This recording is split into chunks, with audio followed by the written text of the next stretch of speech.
très difficile, avant d'être confronté à des images et des vidéos pédopornographiques, de savoir comment on va réagir face à ces contenus. Pour que ces vidéos existent, c'est qu'il y a des mineurs qui ont été violés quelque part, quelqu'un qui détient de la pédopornographie et qui en diffuse en cours de la prison ferme.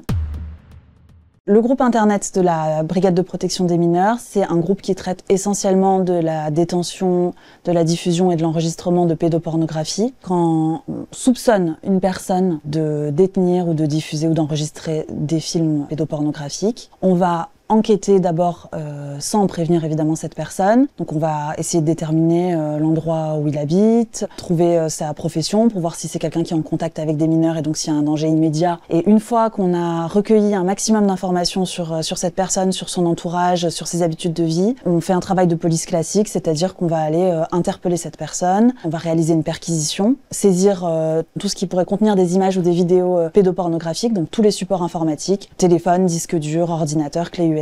On va analyser ces supports et donc encore une fois un travail de police classique après des auditions de la personne mise en cause, des auditions de son entourage, de son conjoint, sa conjointe, de ses enfants.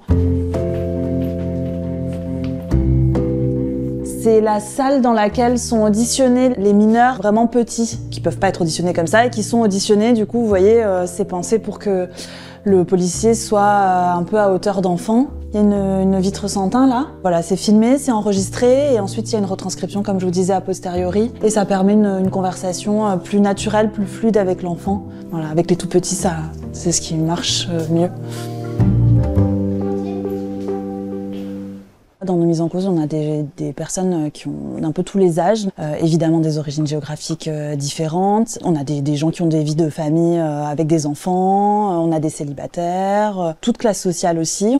En revanche, la très très grande majorité des cas, ce sont des hommes. Toutes les personnes qui sont dans le groupe internet sont amenées à visionner des contenus quotidiennement, déjà pour caractériser les infractions, mais aussi après pour identifier éventuellement des victimes. Donc il faut écouter si ça parle français sur la vidéo ou pas, si il y a des prénoms qui sont prononcés, ce qui peut permettre d'identifier une famille par exemple. Et puis on a une autre partie qui est plutôt une partie enquête d'initiative. Donc c'est une enquête que réalisent des effectifs de police qui ont suivi une formation spécifique et qui après se font passer soit pour des pédophiles, soit pour des mineurs, pour essayer de faire tomber dans leur filet des pédophiles. Et je précise que contrairement à d'autres pays du monde, on est obligé d'avoir une forme de passivité. On ne peut pas, en France, convaincre quelqu'un ou essayer de pousser quelqu'un à commettre quelque chose d'illégal. Je dirais qu'en moyenne, on passe quelques semaines ou quelques mois sur chaque affaire. Souvent, les mises en cause qu'on a dans notre service ont un côté un petit peu collectionneur et donc ils vont accumuler du contenu pédopornographique, des photos, des vidéos qui sont d'ailleurs souvent très très bien rangées avec des mots-clés, etc. sur leur support. Et on peut trouver jusqu'à plusieurs dizaines de milliers, parfois centaines de milliers de photos ou de vidéos sur les supports d'un seul individu. Par ailleurs, c'est une communauté qui est assez partageuse, je dirais, et donc souvent ils échangent des photos et des vidéos sur des forums, sur des espaces de discussion en ligne. Le frein qu'on pourrait avoir, c'est l'absence de coopération de certains sites internet ou de certaines plateformes, parce qu'elles veulent respecter l'anonymat de leurs utilisateurs, parce que c'est aussi elles leur fond de commerce. Mais nous, on a besoin que cet anonymat soit levé.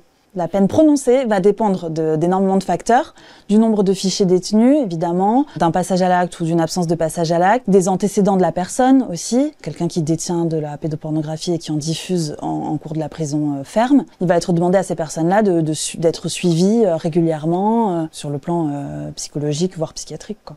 Je pense que c'est très difficile, avant d'être confronté à des images et des vidéos pédopornographiques, de savoir comment on va réagir face à ces contenus. Ce qui est imposé, c'est de faire une sorte de petit stage pour voir si on arrive à supporter le visionnage de ces vidéos, de ces photos. Moi, je sais que par exemple, tout ce qui est sadomasochisme avec des enfants, c'est quelque chose qui me met particulièrement mal à l'aise et qui me dérange. Mais on va avoir d'autres effectifs. Ça va être plutôt une question d'âge. Une relation sexuelle entre un homme de 40 ans sur une vidéo et un bébé d'un an et demi. Il y en a qui vont avoir du mal avec les vidéos avec une dimension scatophile. Enfin voilà, on sait en quoi on s'engage quand on arrive ici.